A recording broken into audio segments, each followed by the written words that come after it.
ছাত্র জনতার অভ্যুত্থানে 5 আগস্ট আওয়ামী লীগ সরকারের পতন হয়। কর্মীদের বিপদের মধ্যে রেখে বেশিরভাগ কেন্দ্রীয় নেতারা পালিয়ে গেছেন ইউরোপ, আমেরিকা সহ উন্নত বিশ্বের বিভিন্ন দেশে। তবে পলাতক সাবেক মন্ত্রী, সংসদ সদস্য ও কেন্দ্রীয় অনেক নেতাদের বড় একটা অংশ অবস্থান করছেন প্রতিবেশী রাষ্ট্র ভারতে। কর্মীরা বিপদে থাকলেও লন্ডন, নিউ ইয়র্ক, টরন্টোতে আওয়ামী লীগের নেতারা বিলাসী জীবনযাপন করছেন।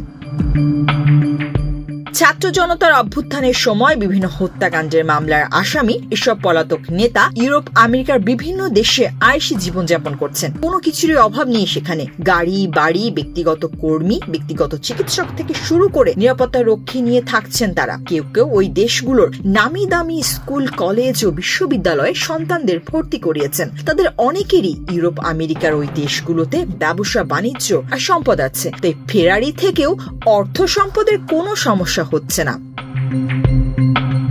আওয়ামী লীগ সরকারের আলোচিত সমালোচিত মন্ত্রী ছিলেন হাসান মাহমুদ। সরকার পতনের বেশ কিছুদিন পর তিনি বিমানযোগে বেলজিয়ামে পালিয়ে যান। সাবেক এই মন্ত্রী বেলজিয়ামের নাগরিকও। তার ছেলে লন্ডনে পড়ালেখা করেন। ছেলের সঙ্গে ঈদ উদযাপন করতে রমজান মাসে তিনি লন্ডনে যান। 5 আগস্টের পর সাবেক পররাষ্ট্রমন্ত্রী হাসান মাহমুদ অন্য অনেক নেতার মতো দেশেই লুকিয়েছিলেন। সম্প্রতি পূর্ব লন্ডনের একটি হাসপাতালে চিকিৎসাধীন যুক্তরাজ্য আওয়ামী লীগের সভাপতি সুলতান মাহমুদ শরীফকে দেখতে যান হাসান মাহমুদ। পরে আওয়ামী লীগের নেতাদের সঙ্গে নিয়ে রেস্টুরেন্টে গিয়ে কফি খান। আওয়ামী লীগের 4 সাবেক মন্ত্রীর একসঙ্গে কফি খাওয়ার ছবি ফেসবুকে প্রচার হয়। পবিত্র ঈদ উল ফিতরের দিন লন্ডনের গ্যাংসিল এলাকার আল কালাম মসজিদে ঈদের নামাজ পড়েন হাসান মাহমুদ। ঈদের নামাজে সেই ছবিও আলোচিত হয় সামাজিক যোগাযোগ মাধ্যমে।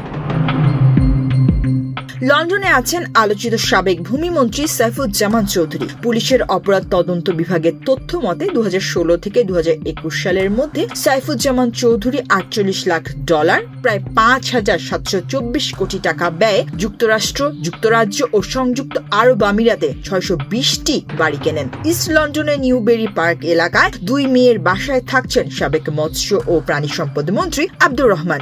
আরেক সাবেক মন্ত্রী ম রেজাউল করিমও লন্ডনে থাকছেন। তার 2 ছেলে মেয়ে বার অ্যাট ল করার সুবাদে আগে থেকেই সেখানে থাকতেন। এছাড়া সাবেক প্রবাসী কল্যাণ মন্ত্রী শফিকুর রহমান চৌধুরী তার লন্ডনের বাসায় আছেন। সাবেক নৌপরিবহন প্রতিমন্ত্রী খালিদ মাহমুদ চৌধুরী যুক্তরাজ্যের এসেক্সের রমফোর্ড এলাকায় বসবাস করছেন। পড়ালেখার সুবাদে সেখানে আগে থেকে তার একমাত্র মেয়ে থাকেন। পর তার স্ত্রী লন্ডনে মেয়ের কাছে চলে যান। আওয়ামী লীগের নেতা ও সাবেক হুইপ আবু সাইদ আল মাহমুদ স্বপনও লন্ডনের অভিজাত এলাকায় থাকেন। ছাত্র জনতা আন্দোলন তুঙ্গে থাকার সময় 3 আগস্ট দেশ ছাড়েন ঢাকা দক্ষিণ সিটি কর্পোরেশনের সাবেক মেয়র শেখ ফজলে নূর তাপস। তার বড় ছেলে লন্ডনে ও ছোট ছেলে যুক্তরাষ্ট্রে পড়ালেখা করেন। তাপস কিছুদিন আগে সিঙ্গাপুর থেকে লন্ডনে পাড়ি জমিয়েছেন। বর্তমানে সপরিবার সেখানেই থাকছেন। এদিকে সিলেট সিটি কর্পোরেশনের সাবেক মেয়র আনোয়ারুজ্জামান চৌধুরীও বর্তমান ঠিকানা যুক্তরাজ্যের ইস্ট লন্ডন। 5 আগস্টের পর নেতাকর্মীদের রেখে দেশ ছেড়ে কানাডায় পালিয়েছেন যুবলীগের চেয়ারম্যান শেখ ফজলে শামস পরশ। দেশটির টরন্টোতে তিনি স্ত্রী নাহিদ সুলতানা জুথিকে নিয়ে আছেন। কানাডার সমুদ্র সৈকত ও রেস্টুরেন্টে বন্ধু বান্ধব নিয়ে আড্ডা দেওয়ার কিছু ছবি সামাজিক যোগাযোগ মাধ্যমে ব্যাপক প্রচার পেয়েছে। স্বামী স্ত্রী দুজনই কানাডার নাগরিক বলে জানিয়েছেন যুবলীগের নেতাকর্মীরা। নিউ ইয়র্কের জ্যামাইকাতে সপরিবারে আছেন নারায়ণগঞ্জের আলোচিত সাবেক সংসদ সদস্য শামীম ওসমান। 4 এপ্রিল স্থানীয় ঘরোয়া নামের বাংলাদেশি মালিকানাধীন এক রেস্টুরেন্টে তিনি বন্ধু বান্ধব নিয়ে কফি খেয়েছেন। সেই ছবিও সামাজিক যোগাযোগ মাধ্যমে দেখা গেছে। এছাড়া যুক্তরাষ্ট্রে গেছেন সাবেক উপমন্ত্রী এনামুল হক শামীম, সাবেক প্রধানমন্ত্রী বিশেষ সহকারী বিপ্লব বড়ুয়া, সাবেক হুইপ সঞ্জিদা খানম ও আওয়ামী লীগের ত্রাণ ও সমাজ কল্যাণ সম্পাদক আমিনুল ইসলাম।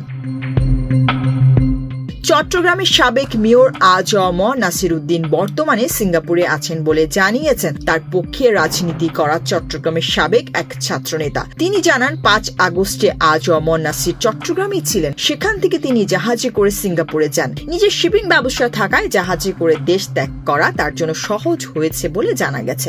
আওয়ামী লীগের মন্ত্রী, সংসদ সদস্য, কেন্দ্রীয় নেতা ও অঙ্গ সংগঠনের নেতারা রাজনীতিকে লুটপাটের ক্ষেত্র বানিয়েছিলেন। ফলে শেখ হাসিনার শাসনামলে তারা বিপুল অর্থ সম্পদের মালিক হন। দেশ থেকে পালিয়ে গিয়েও তারা বিলাসী জীবন যাপন করছেন। অন্যদিকে দেশে আওয়ামী লীগের তৃণমূলের অসংখ্য নেতাকর্মী আছেন, তাদের মধ্যে অনেকে জেল হাজতে আছেন, আবার অনেকে পলাতক।